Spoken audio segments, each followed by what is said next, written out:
aku nak settlekan PDI form. Besok kita boleh terus hantar kereta pergi ke belakang untuk buat PDI. Itu unit Toyota Harrier Z Ladder tahun 2022. Customer daripada Kelantan. Form dah ada kat aku. So aku nak check kereta, full body kereta, apa yang patut buat, apa patut servis.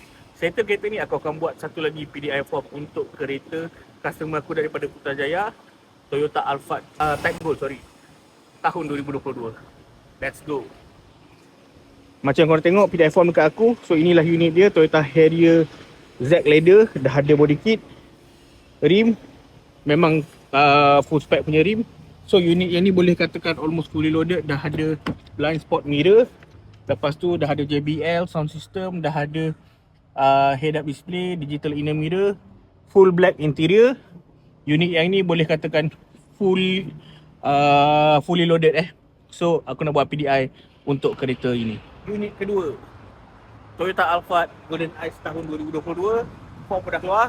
So aku nak buat PDI dekat kereta ni, nak check A to Z daripada depan sampai belakang.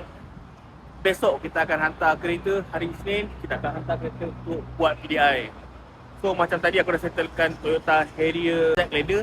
Hari ni aku nak settlekan Toyota Alphard Type Gold pula. Unit Type Gold ni tahun 2022. Dia berbeza dengan specs Alphard spec lain. Dia punya bumbung color hitam. Unit yang ni dah half leather, dah ada monitor, dah ada sunroof, tak ada blind spot, tak ada digital inner mirror. Unit yang ni mileage 58,000. So aku nak check kereta yang ni untuk aku buat PDI. Besok hari Isnin aku hantar dua-dua unit pergi ke belakang workshop kita untuk buat PDI. So siapa cari kereta, boleh roger Raja Ihsan Car Sale sekarang.